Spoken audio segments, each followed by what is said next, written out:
Do you remember this photo? This photo was taken in 2014 at a Portland, Oregon police brutality protest. The picture went viral immediately and, from my memory, served as a beacon of hope. It was so heartwarming. The boy in the photo with that police officer is Devonte Hart. Little did we all know what was going on behind the scenes.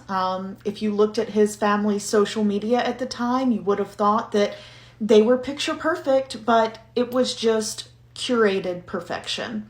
So we're going to talk about it, and I want to tell you about a documentary I just watched that seemed to do nothing but defend these mothers that brought their entire family to an end in 2018.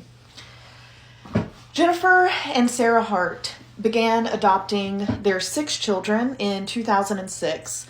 The first set of siblings that they adopted were Abigail, Hannah, and Markis. They were adopted in 2006 from Texas. 2 years later, in 2008, they adopted Ciera, Jeremiah, and Devonte that you saw in that photo. What else happened in 2008? The first report of abuse was made to a school teacher by Hannah. Hannah had been adopted only 2 years prior, but she told this teacher, "We are being abused." She was 6 years old and she was crying out for help. What resulted? The children were pulled out of school for a year. When they went back to school in 2010, Abigail, a different sister who was now 6 years old as well, reported to her teacher that she had a lot of owies all on her body. She was being abused at home. She even reported that she was essentially waterboarded because her moms thought that she stole a penny. What happened that time? Authorities came out. The kids didn't really say much. I'm sure they were terrified of their mothers. A charge was made. It was supposed to be made to Jennifer, the mother who reportedly did most of this abuse, but Ciera took the fall for it, and the punishment was 1 year of community service.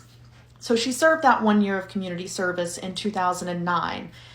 In 2010, once that community service was over and the kids went back to school, Hannah, again, this little girl was trying all along the way to get help for her family.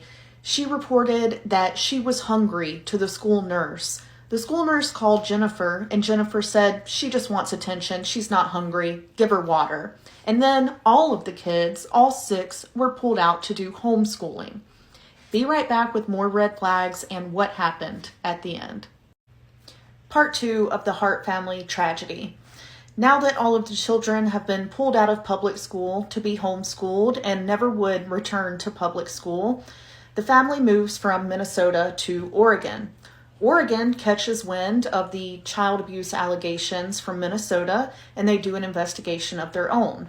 Again, the children deny that anything is wrong. The moms claim that this is just discriminatory because they are a lesbian couple that is white, that has adopted Black children, so people are just out to get them. Things are quiet for a while. The family moves to Washington. In Washington, there is a neighbor very close by. In August 2017, Hannah, the one that has been making multiple reports, trying to get someone to listen to the danger her and her siblings are in, she goes at 1:30 a.m. in the middle of the night in August 2017 to the neighbor's house saying, "We are being abused. Our moms are racist. Please help me. Please help us." The neighbor doesn't know what to do. One of the moms and all of the children come to the house. Nothing is wrong. She just wants attention. Jennifer, the main abusive mother, tells that neighbor, "They're just drug babies. They just want attention." So Hannah goes home. Not long after, Devonte starts coming to the neighbor's house asking for food, asking for non-perishables because they are not being fed. For days at a time as punishment, they are not being fed. So the neighbor gives him food and it turns into a daily thing. It is not until March 2018 that neighbor's family calls the police and says, "Hey, there's something really wrong going on." CPS in Washington tries to make contact with the mothers 3 days before the tragedy and then the day of the tragedy. What was the tragedy? Well, in 2018, these children were aged Ciera, 12, Abigail, 14, Jeremiah, 14, Devonte, 15, Hannah, 16, and Markis, 19. The moms put them all in the car, drive to California, drive the car off of a bridge. No one survived. These children were given up for adoption to people that had already fostered a daughter and then abandoned her at a therapy session, to people that got repeated reports of abuse, yet the children stayed. There's so many things to dissect in this situation. You see the pictures I'm putting up of the children. You notice I didn't put any for the mothers. This documentary gave them so much grace and defense that they don't deserve, and I refuse to do the same.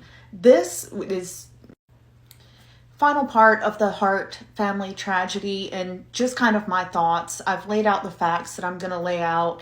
It's not an exhaustive list of facts, but as much as I feel needs to be stated to get the story across. Number one, if you see something, say something immediately when it comes to children.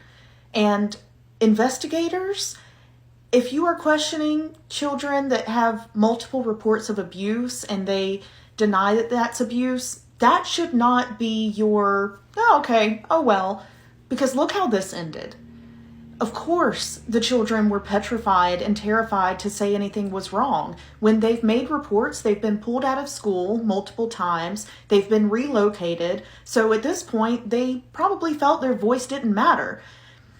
The boy going every single day for food. I mean, I can't imagine a child coming to me every day for food and number one, not calling CPS. I mean, I would be tempted to run with that child myself if no investigators or government agencies were going to take them away. I also want to clarify, I said given up for adoption. It wasn't quite that simple, and I am a huge supporter of adoption.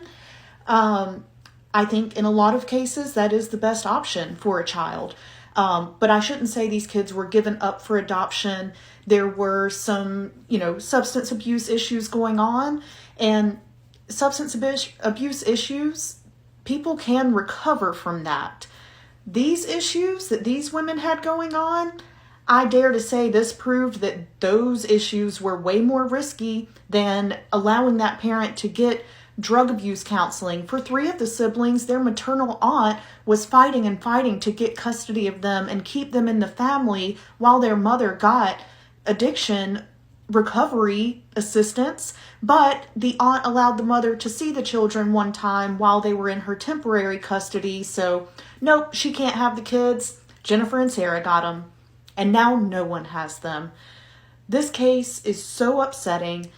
What you see on social media, typically not, it's what's going on behind closed doors. We all put on our best faces and try to make it all look great, but you just never know. All of these situations remind me you never know.